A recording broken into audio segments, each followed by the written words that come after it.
All right. We are live, everybody. Welcome back to another episode of Queen's Realm Podcast. I, of course, am Samir the Poet, aka Queen's Realm, and we have the XD and Chris for Christ Publications from Chris and the XD, and always a pleasure down here, my Tongan princess, Lamanu, aka Manu. And today, people, I usually say get you a notepad and some notes. You could still do that, but I will advise you that this is going to be an emotional show. Mhm. Um, and you might want to grab some of these. Um, I know y'all noticed the title of the show is Don't Touch Me. Mhm. And what we're going to be talking about today is unwanted touching, unwanted attention, and sexual assault. So, uh, you notice I got the guys here. I'll let Chris explain why the men are here before I get started. We, Sorry of about the course, dog. right now it's good. Everybody knows we're all friends in real life, and we had these conversations, before we do shows, and this conversation like really hit me because I mean it's something that unfortunately like we've dealt with here, but it's something that people all around the world deal with, and Hmm. nobody really actually deals with it.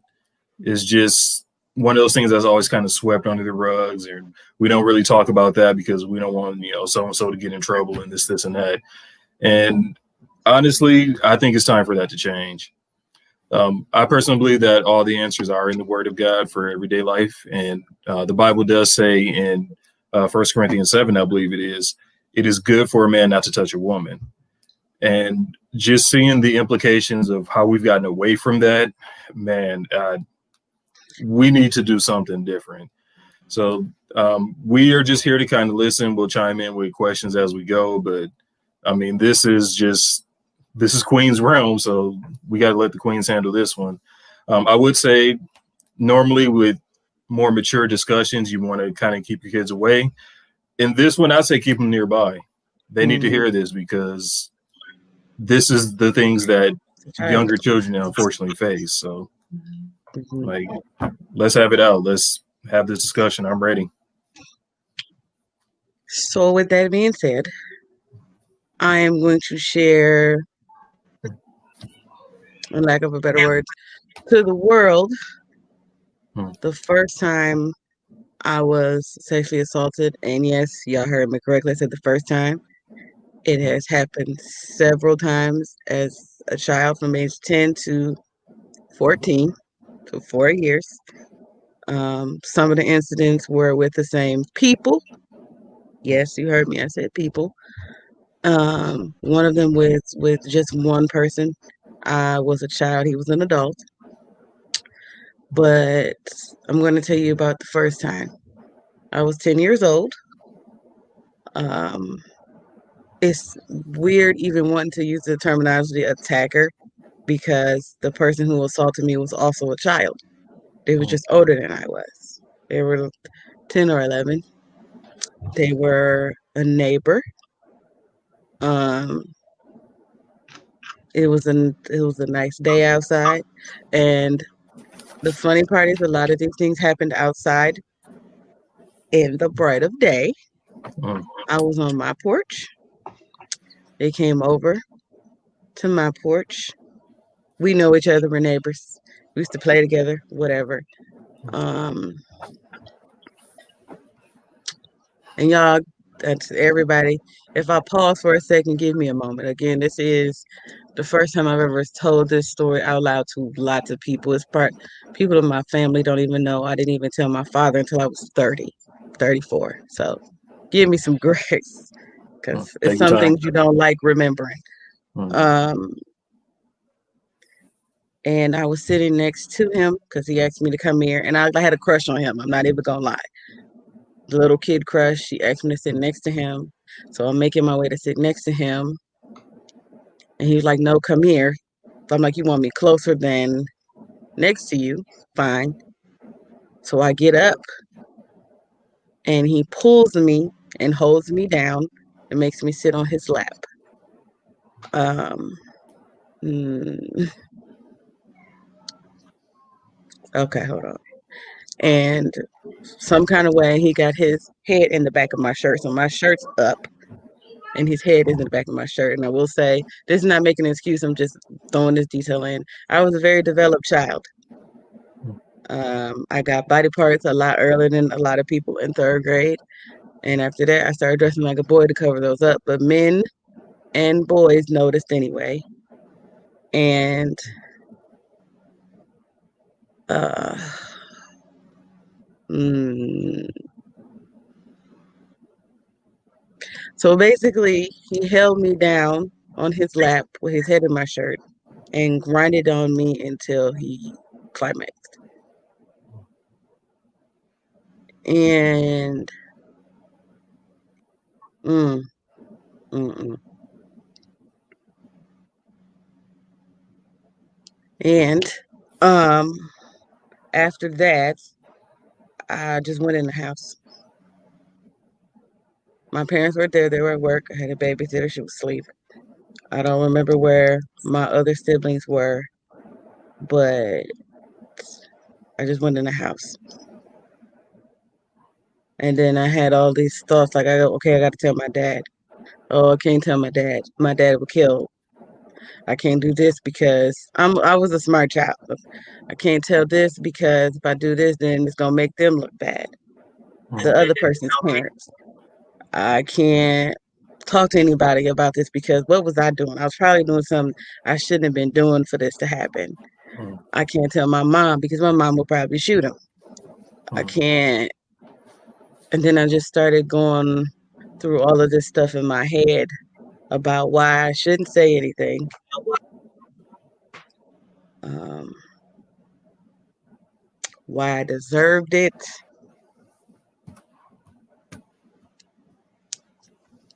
Mm, why I should have been glad that somebody was even paying attention to me. Um,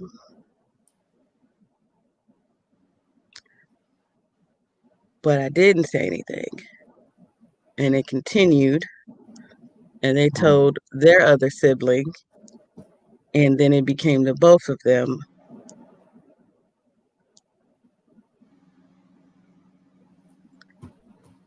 Yeah. Mm. But that's the only story I'm going to tell right now because I'm going to be honest, I'm having a hard time telling this one. Because whenever I tell the story, I think about it. And it just is it's still very vivid. You remember smells, you remember touches, you remember what I had on. I had on these really, really, really colorful biker shorts because biker shorts were in back in the day, and a pink t-shirt. I had my hair in a ponytail slicked back, and I had the 99,000 hair ties in my head to make it look like a flower. I remember I didn't want to shower because maybe if I was dirty, mm,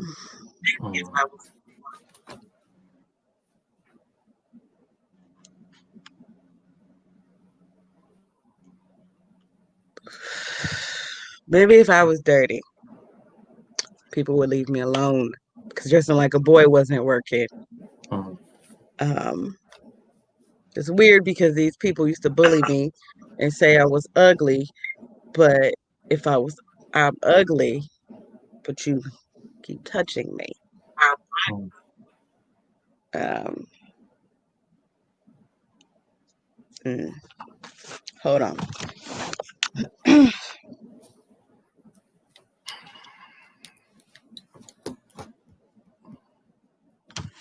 But as a child, I made the whole incident my fault. I made it about things I shouldn't have been doing or should have been doing. I took the whole responsibility of if I do this, then something can happen to my family. Something can happen to their family. But I was a child. That wasn't my worry or my concern. I didn't feel comfortable telling anybody for multiple reasons. I did tell a family member at the time around my age this person was sexually active, and they didn't believe me. Mm. So I use that as the basis of this is the reaction I'm gonna get when I tell anybody. Mm. Um, I'm gonna move on from that to talk about how that affected me in adulthood. Um, I didn't like men after that. I didn't like men after that. I didn't want to be touched. I didn't want affection because what are you touching me for?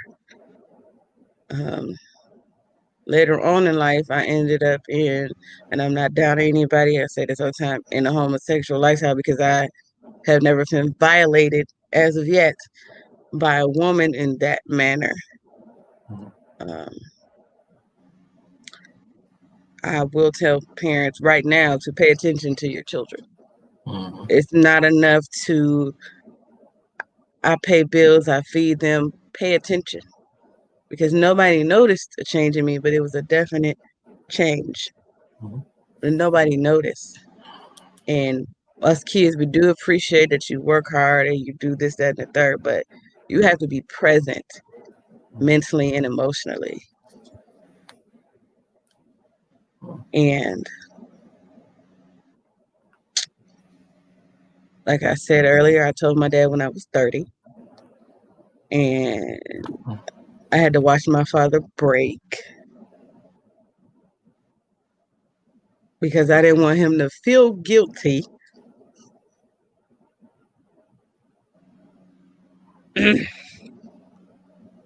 I didn't want him to feel guilty that he couldn't protect me. Um, I didn't want anybody in my family to feel guilty that they couldn't protect me. But at the same time, I didn't feel protected. So uh, my mother is in the chat right now. This is her first time hearing the story. Nobody in my family has really heard the story or what happened when it happened. So Mm. they know that it happened because I finally said something in my 30s, but nobody has ever heard the story. Um, but I put a lot of value in relationships on the sexual aspect because that's all that mattered as far as I was concerned. I was introduced to sex very young. Um, it's a lot. It's a lot. Yes, it It's is. a lot. Does anybody have any questions as of now? Because I just need a break from telling the story. Um, Um, Not really a question, but a comment. Like from hearing it last night and hearing it again now, like the one thing that bothers me the most, you were 10 years old. Like 10 mm, years old and you have to deal with like sexual assault and the legal repercussions and how the family's going to react and how this family's going to be impacted by it at 10. I mean, this is the point of your life you're supposed to be like playing with toys and worrying if you're going to catch your next episode of your favorite cartoon and like all this. Like, it's mind blowing to me. it's like you don't know you have an innocence until you don't have one. Exactly. Um, like I said, it turned me into the person that didn't want to be touched. Mm-hmm. As an adult now, and when I first started dealing with the healing of it at 30, I do like affection now. I do like to be touched, but it was, I don't want to be touched. I'm looking at everybody funny. Mm-hmm. I don't want to go, but if I have a bad feeling about somebody, I don't ignore it. Mm-hmm. I'm very cautious. It was a point when I was that young. I don't want to have any kids. I don't Mm-hmm. want to have any kids because what if I can't help my child? What if this happens to my child? Wow. I don't want to deal with that. I finally got to the point where I want to have a child or children, but your view of the world is warped because Mm-hmm. what you think the world is not. Mm-hmm. And I don't know why, especially in the Black community, we feel this need to protect everybody or not say anything. Mm-hmm. Just don't say anything. Don't say anything. And it bothers me now that I see people, why did she say something 30 years ago? It's over with now. Because it's not over with. No. It's never over with in your brain. XD. A You had question, your and hand I'm up. coming from the point of view. I have a question, and I'm coming from the point of view of a father, and putting myself in your father's position. Like, how hard was it really? You were a victim, but at the same time, you were trying to protect everything and everyone around you, going through your own personal pain. Like how hard was that really? Because I'm like speechless. How hard was it? It's hard to explain Mm-hmm. because I'm a daddy's girl. You know, everybody knows that. I'm named after my father. And at 10, damn it, I had the mindset then that I'm hurt. I don't want anybody else in my family to hurt. I don't want to hurt my mom. I don't want to hurt my dad. I don't want them to feel like they're not doing their job as parents because it's not their fault. It happened to me. And I was already hurting and I felt like it would have caused some hurt to them. Mm-hmm. And I didn't want to do that.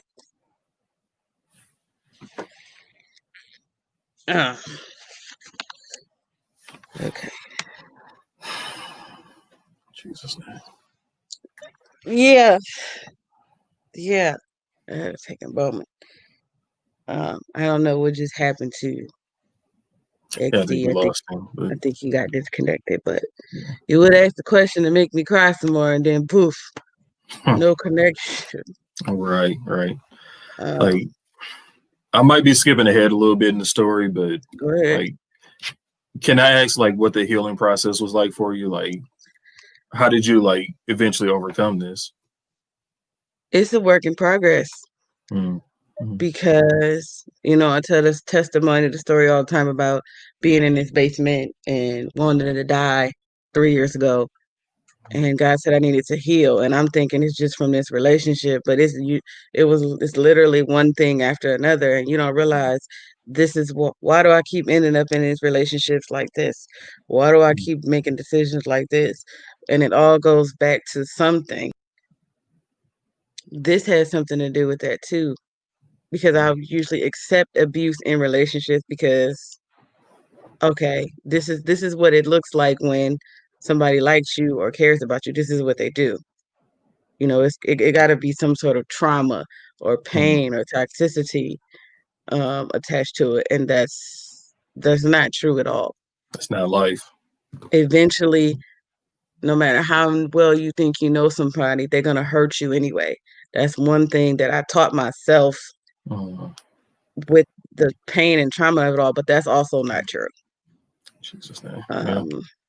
So in a way, it's almost like you're trying to find something that mimics that feeling so that it'll make sense. So it's a lot of self-deprecating things you do and say just so it matches what happened to you so that it makes sense because it doesn't make sense. It never makes sense. It's never, ever made sense to me. And but I stopped trying to make sense of it. There you go. Right. And of course, my computer wants to try to die. Hold on. Does anybody else have any questions at the moment?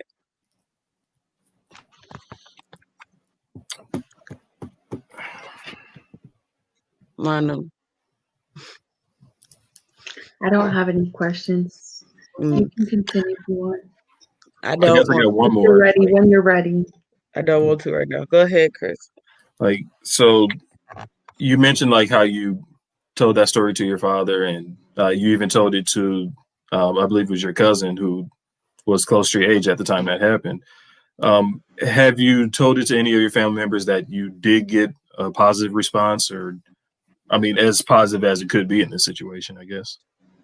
My dad had the response I thought he was gonna have, and it wasn't really negative. It was just he was hurt because Right.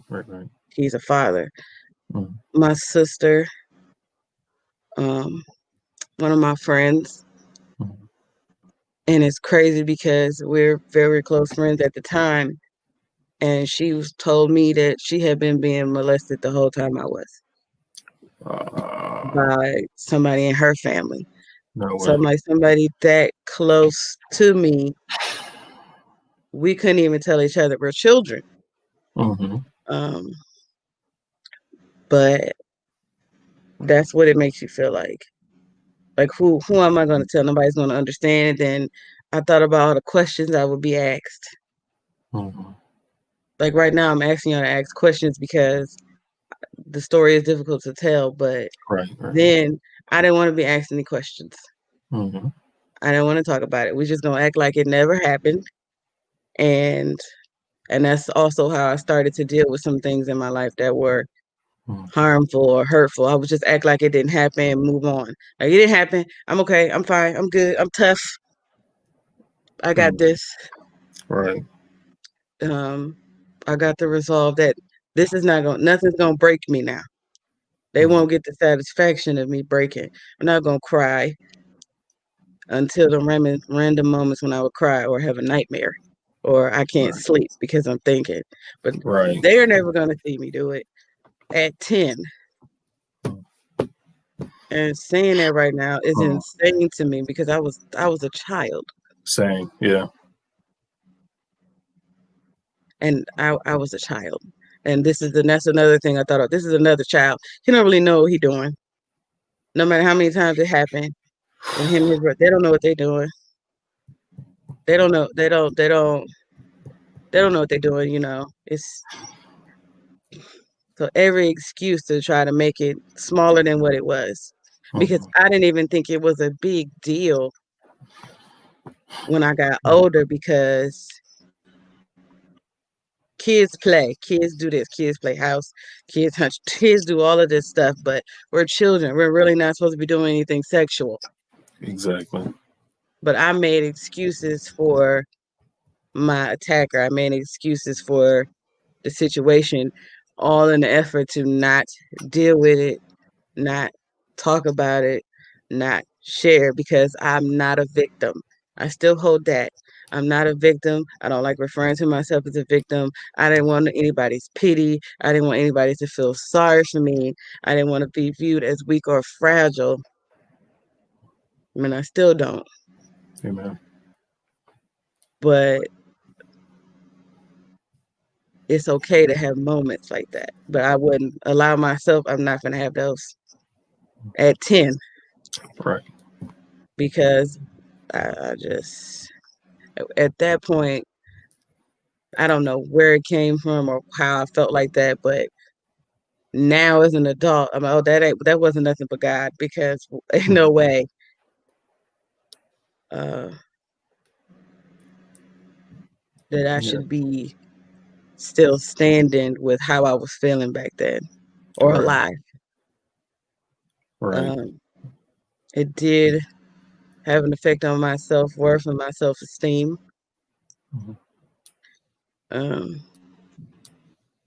I didn't put any value on myself because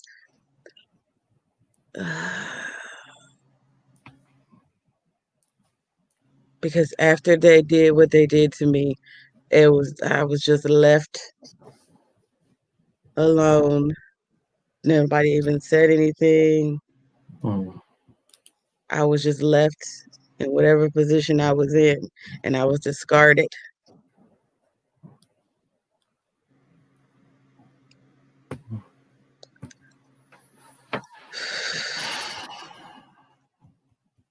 Used to feel a need and thrown away. And I noticed that in later relationship too, I would end up with people who get what they need from me, and then after they was done with me, leave. And it's not even a feeling or something that you look for. This is just all implications of what happened to me at 10. Mm-hmm. But that's hold on.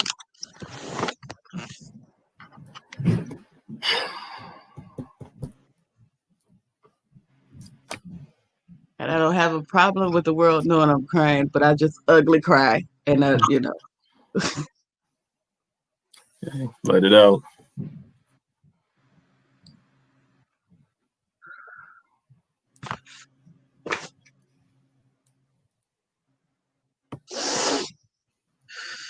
All right. All right. Okay. Manu had some things to share as well as this episode about Don't Touch Me. Because it's a lot of things that happen to us women that we don't ask for.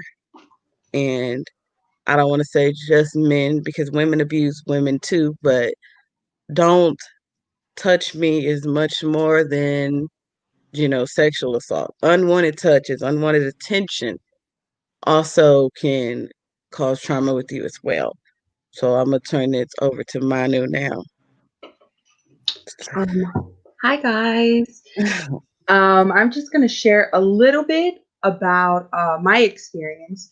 So for men, one thing I would want men to understand is I think they do understand, but I do still feel like it needs to be said. Our experiences are not the same. There's a lot of memes out there. There's things that make jokes about it, about like going to the gas station and trying to get into your car fast, or going to the grocery store and trying to avoid unwanted attention. And I feel like a lot of times men may make it seem like, well, you can just walk away. Well, you can just do that and whatnot. But there are instances where it's really sensitive. And the story that I want to talk about is when I was in college. I was pregnant with my first son, and there was a gentleman on campus that would talk to me and my child's father, and he would have conversation with us. But there was one day that he approached me at the bus station by myself.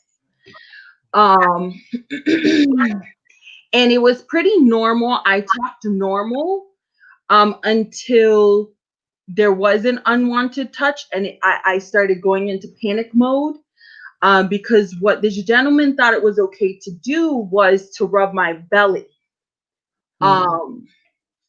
And as a pregnant woman, you can say, you can fight them. I mean, as a woman, you can say, men can say to women, why don't you fight them? Why were you in that place by yourself? But this is a bus station. This is somewhere regular. This isn't anywhere exclusive. This is in public too. And when he went to go rub my tummy, it was to tell me that he wished he had a wife at home like myself, to come home to a child. And a lot of it was really traumatic, but I did keep it to myself as well. I didn't tell anybody, and I especially didn't tell my significant other because I didn't want him to overreact and for there to be legal repercussions, especially because I am pregnant, right? So that experience was really difficult because that's like the essence of sensitivity, right? Because you're pregnant, I have a child. So any sudden movements, if I get if I have a reaction to where like, don't touch me, and they had an adverse response, I'm not only putting myself at risk, I'm putting this child at risk, right? So I have to, for women, there's an unspoken sensitivity that you have to have when you're turning people away and when you're turning them down. Yep. Because you don't want somebody to react badly or be quick to harm you, because if they had malintention coming up and they touched you knowing you didn't want to be touched, they'll be ready to have that reaction, right? They'll be more inclined to have that reaction because they already thought this whole scenario out, or didn't. But so that was my first encounter. Do you want me to say the second one? Yeah, but I got a couple of comments to make to what she just said. I do want, like she said, it's a lot of jokes sometimes about how, why don't you just what we could have done in that situation, but it's not happening to you. Right. Everybody else has something to say about something when it has happened, but it happened to us. Or like she said, as a pregnant woman, you have to think about your child safety. And even if she wasn't pregnant, they at the bus station by themselves. You don't know if he would have touched her or rubbed a part of her body unwanted. He had the audacity to do that. And he's thought about doing that. And then he just made up his mind that he was going to do it. We don't have any idea how far any of that could have went. It's downright dangerous sometimes to turn down a man. And I'm not saying all men are like that. Obviously, we know our friends down here are not, but it is sometimes downright dangerous. That's where you get the, oh, you was a bitch anyway, or oh, you ain't that cute anyway. We don't know how far that's going to go. And then from my perspective, somebody who's already been assaulted, now I'm scared. And I'm not scared of much, but that's a scary thing for me because I know how far this can go. I didn't have the physical strength to fight off another 10 or 11-year-old. Do I have the physical strength to fight off a grown-ass man when he can't take no for an answer? Right. So, but I just wanted to throw that in there in reference to what she said. Manu, you can tell the other story. And just a quick comment too. Go ahead. What you said really stuck out to me. How not only do women have to have that sensitivity even when it comes to rejection, because there's a fear someone can lash out, which is crazy to me.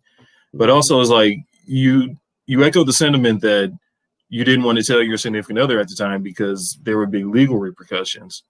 So women are really in this horrible position where if something happens, I'm a lot of times it's working against me where I can't even speak out about it because my life is going to be ruined.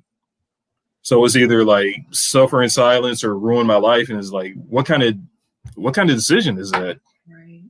Between I don't want to be referred to as a victim, but for this sentence, I'm going to say it. As a victim, you hear so many stories and you see so many stories where the victim's character is assassinated in defense of the other person. So at 10, I'm thinking about what are they going to say about me to make this my fault. So if I just tell myself it's my fault and deal with it that way, I can take that. I don't want to have to tell that story over and over and over again. No. I don't want to have to try to defend myself when I didn't even do anything. So let me just take all of it right now so that I don't have to deal with it later. But you deal with it later. Yeah. Just not in the way that you thought you would. Exactly. Yeah. Manu, I'm sorry, yeah, go ahead. My second story that I did want to bring up, because it's from the perspective of, I was also young in the first story, but I was 18. The second story that I'm going to share, I was 16. And I was still in high school, but I was working towards college courses. So I eventually graduated with my associate's degree as a senior. But what kind of position that put me in was being a young girl on a college campus, right? So there are plenty of adult men on this campus. Mhm. And there was one incident that I had, and this person didn't necessarily touch me, but in a way, mentally, The emotionally, unwanted attention. even if you're not physically touched, we're still talking about not touching me emotionally or anything like that. Right. So this person specifically, he was a white male. He was in his late 20s, early 30s. He was 6'5", probably 350 pounds. He was like a big guy. He wasn't necessarily, he was like strong, right? And there was one day that I got an email to my school email, and it was an email from this man expressing his voyeurism, or how he's been watching me and like observing me in class, that he watches me go in and out of the door. He's always wanted to approach me, but hasn't had the guts or something like that. And I'm literally 16, so I have no idea what to do about this situation. I ended up bringing it up to my teacher, because I didn't know who out. First of all, it was a night class, so it's the 6 to 9 classes that are at night for 3 hours. So when we come out of this class, I'm going to my car when it's pitch black outside. Mm-hmm. So for me, I had to be more cognizant and like make somebody else aware, because sometimes when we do stay silent and something does happen, it's because nobody else knew. Like Right. we feel forced to a corner where we shouldn't say something. But Mm-hmm. in this instance, I said something. And what the teacher did was she escorted me to my car. So she escorted me to my car, and she did it for maybe we had 4 more classes where she did it, and she also addressed it in class. She addressed it like lightly, not to where it's like directly pointing this person out, but she was just kind of like, oh, well, make sure when we're using our school emails, we're using it for professional reasons, not for other extracurricular Right. reasons, right, Right. outside of school. Good. So that is another thing, like for men out there, I wouldn't even say, I would say stay vigilant. Like even if this person is not your sister, your wife, your mom, Mm-hmm. whoever, it's somebody's sister, mom, daughter, whatever you want to say. Like that's somebody's, like just pay attention, not necessarily like go up to them and protect them and coddle them and stuff like that, but like look out for them. If somebody's walking late at night, maybe you can just kind of like leer in the background to where they won't notice. But if something were to happen, that you could step in, or I mean, not Right. really step in as the authorities, but alert the authorities or whatever. But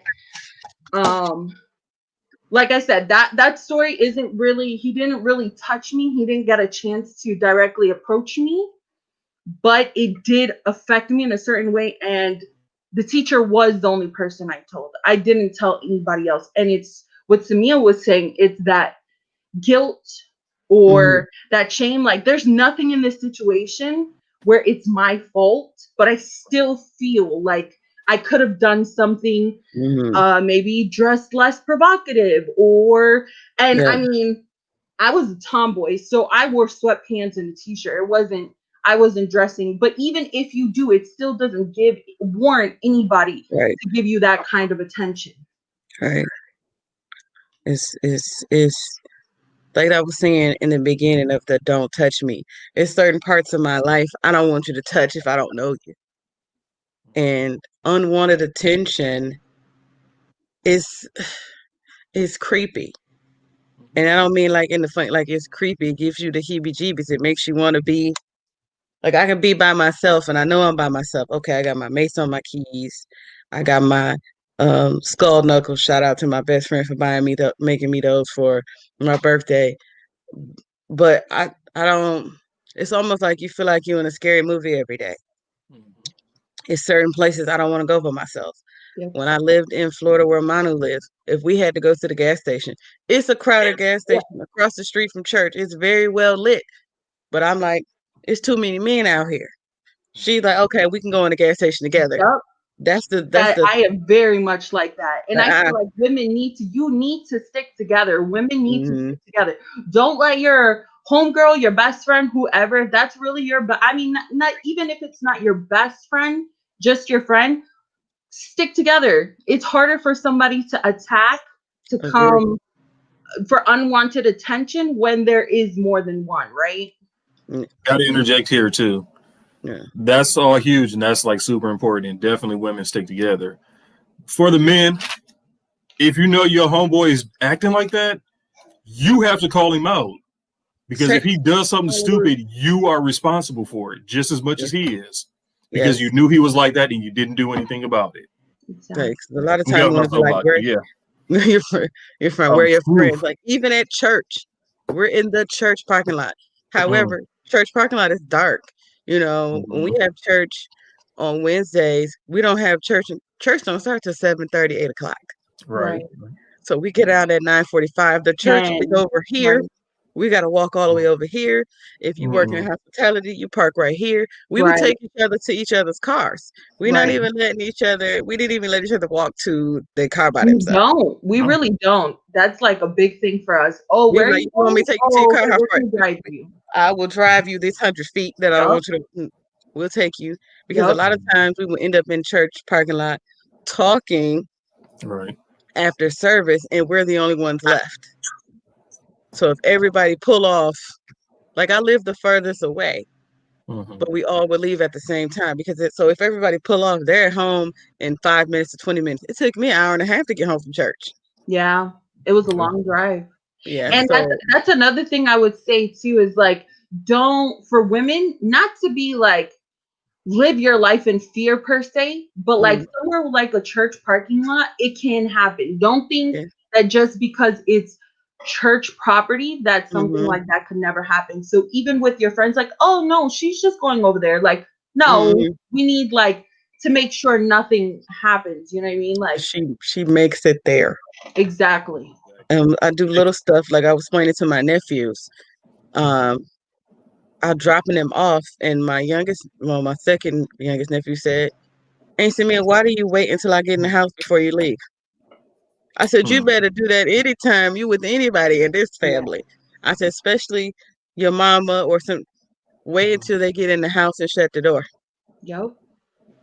And sometimes I wait until I see the light come on in my sister's room if I dropped her off. All right, she's in there. She got two gigantic dogs that will eat people, but still, I got it. I have to make sure you made it in the house. I'm gonna text somebody and say I made it in. Yep. And we did that too. It's like it's the thing where like, okay, I made it safely here. I got here from point A to point B. If I'm going on a date with somebody I never met before, make sure that you give me, I need take a picture of their license plate. Make sure I know where you're going. Send me their location. Yeah. And I mean, like my experiences are were adulthood experiences. But one thing I did notice when I was younger, and I never understood it because I was young. My mom, no matter who it was in my house, she always locked my door. Whenever we had male guests, whenever there was somebody in our house that we knew them, they were family, right? But she would lock my door regardless. And I used to be like, that's so annoying. Like, why does she always have to lock my door? And that's part of what you were saying, like, parents, please pay attention. Watch over your children. Make sure they're safe. Because you just really don't know. You don't. And I used to get so mad at my mom when I was younger because I wanted to go over this person's house. I would meet a new friend. I want to go. And she'd like, I don't know them. Yep. You can't go over there. I'm like, that don't make any sense. You just being me. No, you can't just let your children go with whoever. Yep. But I'm not thinking about that at the time. I'm thinking about I just want to go over there. Of course. You shouldn't have to think about that as a kid. True. XD did have a question for you, Manu, too. With the whole college situation there, his question was, did you feel like the teacher did enough escorting you to your car rather than having a face-to-face with this person? Ooh. Good question. I appreciated it. The only reason why I appreciated how the teacher handled it was because it wasn't made a bigger deal. You get what I'm saying? Like maybe she monitored it to where if something more did happen, she would take action. But she kind of took the little baby steps and then kind of watched it from there. You know what I mean? Like, but I appreciated it as a young woman because you always get scared for that. Like, my parents are going to be called, the officials, like Right. the police are going to get involved, things like that. And sometimes, although that is good in some instances, this one was kind of controlled, if you get what I'm saying. Not to say not to get the authorities involved, not to get other people involved, but to where this was contained, I was kind of happy how it was handled. Because it hits It's you, all it about the hits end result. right on, right on the head, right at the beginning. Like it's a snippet. Because it could have been In the butt. innocent too, but I mean, Right. you really don't Sure. know people's intentions. But Right. just to be safer, Mhm. that I'm happy with how it was handled. I feel that, yeah.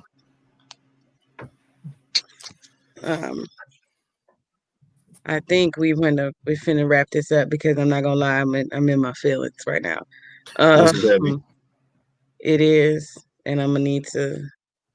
But one thing I want everybody to take away from this is Mhm. accountability of the people around you. Like Chris was Mhm. saying, if you got a homeboy or a homegirl and you know they're behaving in a way that's making somebody uncomfortable or they're downright abusing somebody, you need to check them and say something. For anybody that's been victimized,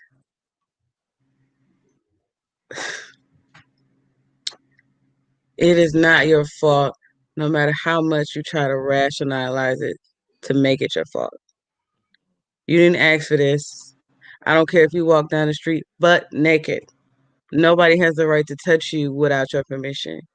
If you were a child, nobody had any business touching you in any sort of way. I don't care how it was introduced, what game you were playing. If you didn't like it, don't try to make it okay so it's not a big deal. You need to say something to somebody. Mhm. If it's a cop, a police officer, somebody that you can trust, you need to say something to somebody. Anybody that you feel comfortable talking to, you need to say something because you're not saying anything now, it will come up later. You know, talk to somebody about it. Get some kind of help to deal with it. Don't just let it fester because a lot of people who are abused end up being abusers.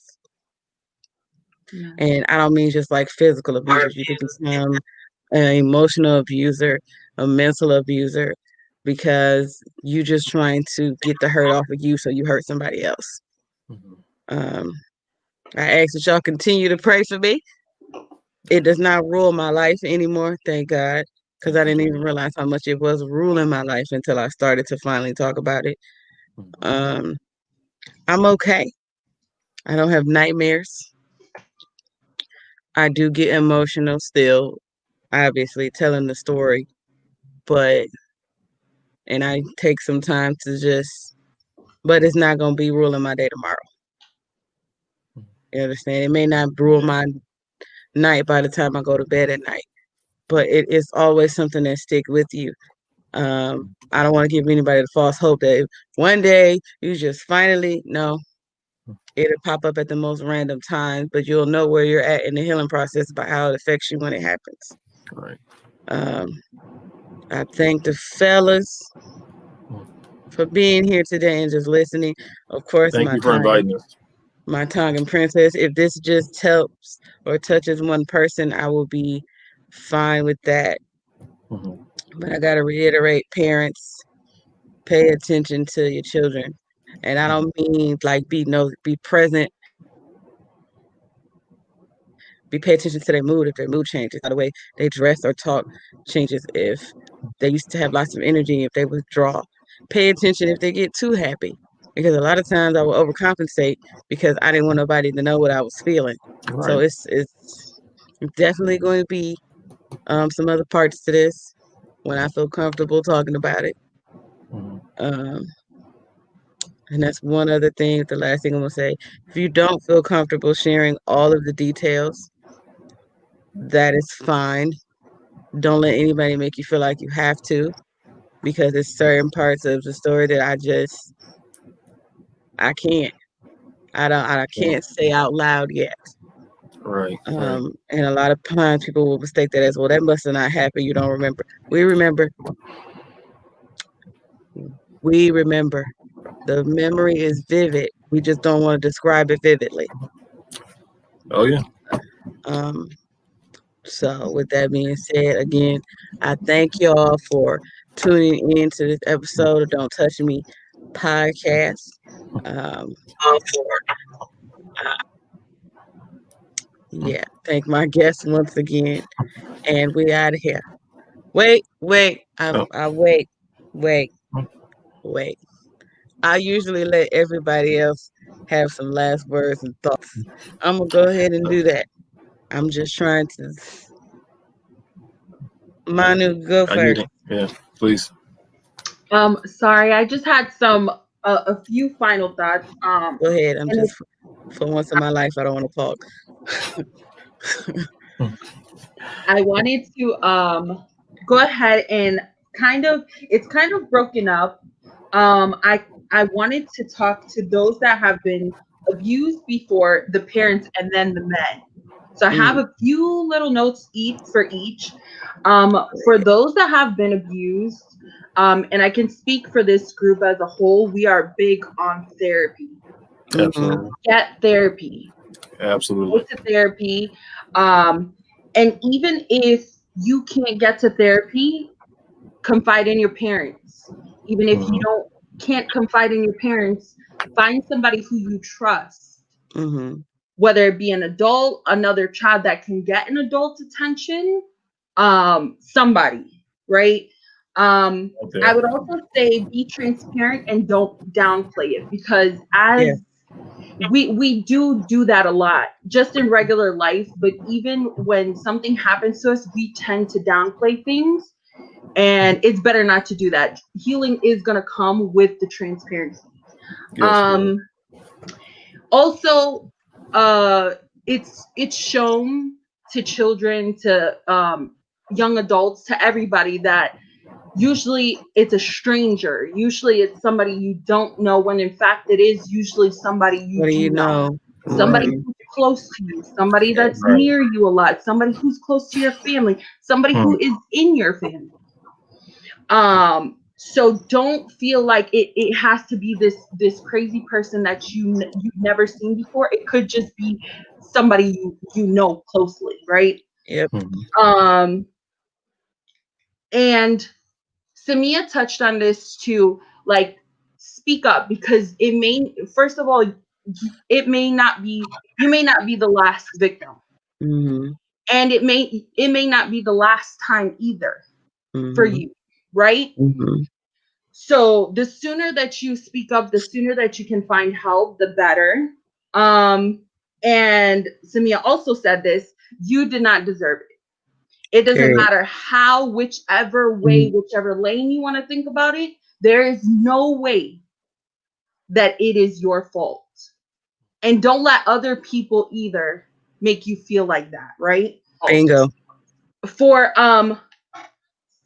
the parents, I would say, speaking as a parent, we already said pay attention, but also be present. Think about therapy too, even if, because as parents, maybe our child is not always as open with us or doesn't tell us everything. Always have that on the table, right? Oh, would you want to talk to somebody else? It's also important to create a comfortable space for your child to talk, because a Yeah. lot of times when children don't share what happened to them, it's because they feel like they're going to be met with hostility or blame or anything like that, right? Mm-hmm. So create that atmosphere for them to be able to come and open up to you, or give them a segue to somebody else they would be more comfortable to speak with. um And the last thing that I wanted to share was for men. One thing I would ask of men, or a few things I would ask of men. Please don't silence us. And I really appreciate Chris and the XD being here, listening, being present, because it means a lot. It's really important. And I'd also ask to not try to turn the blame back. Sometimes people ask questions, but it's almost like a question to where it's like, but should you have been there? Should you have been wearing that? I mean, did you? I know men are more logical, but you have to listen because it is our experience. We still experience it. No matter what logic you want to place on it, it still happened and it still affected us, right? And the last thing I would also say is, especially for me and Samia are really close to our dads. Sometimes men can make you feel like you should have protected yourself. If you say that something happened to you, then you're weak. Why didn't you protect yourself? I would ask all the fathers, brothers, dads, uncles, whoever it is out there, please don't do that. You don't understand. My experience is not your experience, and you don't know where we're walking and our journey as women, right? Right. But that'll wrap up my final thoughts. Okay. Thank you. Chris? I'm gonna go with XD's final thought here. He had kind of a question here, and I think that it'll help like tie it off and move forward. So this is for the women. As men, we're told, like we're drilled in us, like you have to chase women. You have to chase one to get one. So do you think a man is really supposed to chase a woman? Is that just kind of a outdated thing, or what's the proper and respectful way to do that? Please go ahead. I don't like, because shout out to best friend Gloria Goetry. Hey, look. We were talking one day and the terminology chase, the word chase, is the off-putting part for me, because you think of, the men are the hunters and the men are the hunters, but the women are supposed to be the gatherers. We're not the prey. And I think they throw all of that terminology and stuff together. They're hunting us. No, because after they hunt one thing and kill it, they get hungry again and they go chase. I don't want you to chase me down to the point of where it gets to that. Court, pursue, but also respect the fact that, and I have to deal with this is a whole nother episode. You can be a great person, a great guy, a great woman, but if you're pursuing somebody and they don't like you, let that be. Because at some point your gentlemanness or how sweet you are as a woman, for that man or woman, it turns into creepy now, because I just told you. And then dealing with being someone who's dealt with past trauma from unwanted attention, hey, just stop when I say it. Don't like just it's okay, but I don't like the term chase. I like the term court. I really don't even like the term pursue, because it's like I'm being chased still. Yeah, still chasing. And I don't want to be ran down. I prefer court, friendship first. And then if that goes anywhere, cool. And it's the way it's done. Like y'all not walking up to women, a red shirt. It's funny when it happens, but at the same time, there's some anxiety that happens when that happens. I'm sure, yeah. Now you've been calling me red shirt, but I don't walk 3 blocks and you still calling me red shirt. Oh shit, you still following me now. So now not only am I upset and angry that you're not taking enough of my answer, now I'm contemplating, do I have anything on me that can harm you because you followed me for 3 blocks yelling, hey, red shirt. So it's just the way that it's done. And I want people to stop using chase, the word chase or pursuit, court.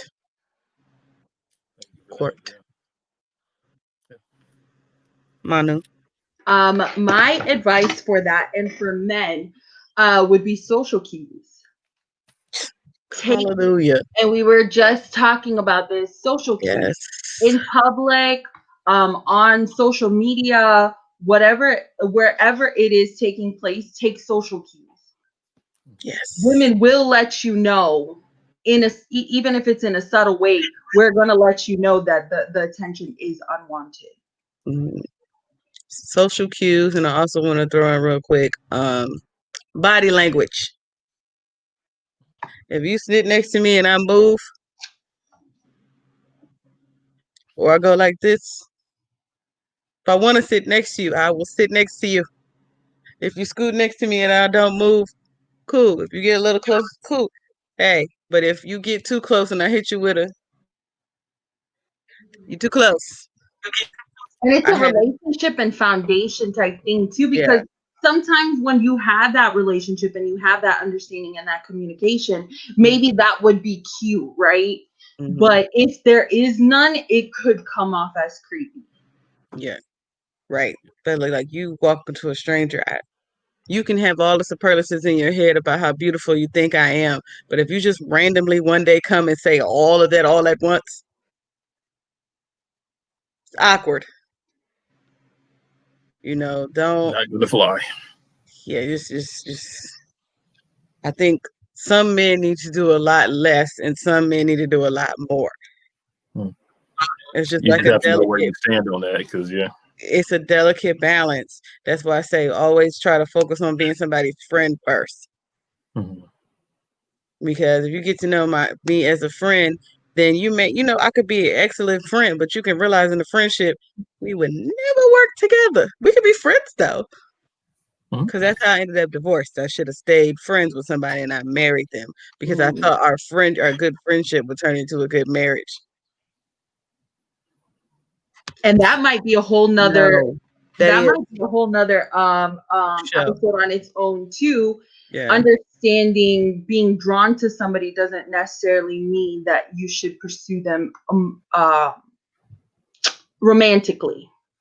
You could be drawn to them because you can learn something from them. You could be drawn to them because you're going to be there for them to do something or teach them something like that, right? Right. You know what? I also really quickly wanted to I don't know if Samia is okay if I do this really quick. Yes, I already told you. All right, you go ahead. Yay! So I have this hoodie and it's from our good friend. It says everyone has a story, and it's from our good friend. We call her Nicole. And she has this brand. It's called so it's Beauty Unleashed, but it's BUT, right? So BU. And her company is based around transparency, breeding, healing, basically. And we'll probably link her information down below. I sure will. But this sweater comes in t-shirts too, but it's on her website, Rnjapparel.com. Yes. And I'm getting the information for him right now to make sure that I put it correctly when I put it in the description box. But so Chris did XD's last word, so now we need Chris' actual last words. Well, I can tell y'all that on our channel we're about to do kind of a reaction video, like where we are as men with this topic and all that. But I do want to kind of address the men, because like there have been some huge things that have been like dropped here. Number one, like Manu, you mentioned being drawn to a woman doesn't necessarily mean being like romantically like attracted. Like that's a major point that guys have to get, because women have minds, they have personalities, they're individual people. Like you can have a friendship or relationship with a woman that doesn't turn into a romantic relationship because she has so much more to give besides that portion. So like open up your eyes and look at that for a little bit. And another big point I had, we kind of touched on a little bit. There's this excuse or this tagline that dudes like to throw out in this conversation. Well, not all men. And that irritates my soul, but the point is, it's enough men that this warrants a conversation. Right. And it's also a point that it's enough men that we don't know who's who And so women are walking around with this anxiety and this social like stress, just trying to do normal everyday life things because they don't know if some dude's going to try and holler and then try and shoot her, you Right. know? And one thing I heard recently, I can't even remember how long ago, but it really stuck with me. Like when someone tells you how you made them feel, you don't get to decide you didn't. Like Come this on. is a woman's experience. Preach. This is what we're living with, you know. You don't get to decide, like, you don't get to dismiss it. You don't get to just throw it out and say, well, that's not me, you know, that's not who I am, blah, blah, blah, whatever. Like, because I'm sure, like, no matter how good a dude you think you are, there's been a time, like, I'm gonna sit here and like out myself on camera or whatever. But back in high school, you know, high school kids, we used to act like high school kids, like idiot kids. And like there were times you smack a girl on the butt or you like pull her in for a hug or something like that. That's the kind of stuff that we're talking about that leads to the other stuff. It may not be like sexual assault, but like we said, like it's all relevant. You know, all of this is a factor. So I'm just asking the guys, like, use some common sense, like use some empathy, like don't get all logical and don't sit there and be the armchair quarterback when you hear this stuff. Like learn from it and learn how you can respond better and learn how you can do better. And definitely check out our video. We're going to go into a lot more of this, and I'm trying not to get like fired up here, but I mean this, man, it's different when you know the people. True. And you know, real just coming from the heart here, this was uncomfortable. This whole conversation was just uncomfortable, and I'm sitting here cringe like listening to it, but it needs to go out. It absolutely needs to happen. So I'm just praying, like we prayed before, that if this even touches one person, mission accomplished. Like this is the platform God's given us, and we're using this to do whatever we can to make a change here. Because it's time. Enough is enough. It's time for a change. Amen. That's all I got. Like, yeah. Well, once again, I'm gonna do the second closing. But I do appreciate. I'm talking to my friends real quick, y'all don't mind me. I do appreciate being able to tell this story to y'all. Y'all encouraging me to tell the story and get it out because, like he said, uncomfortable is not even the word. And I think, and I'm doing my second closing, but one of the things that I forgot to say was this is one of the reasons why victims don't say anything, because a retelling of the story sometimes feels like a whole nother violation. So just if somebody's telling you something about what's happening to them, just listen. Because you don't understand how hard it is to tell the story. So imagine having to tell it over and over and over and over again.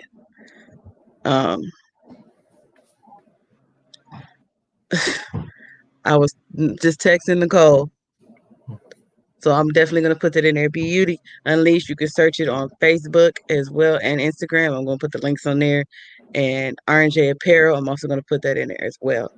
But I appreciate y'all for tuning in. And thank y'all so much. This has been another episode of Queensrealmllc Podcast. And we out of here. We out of here.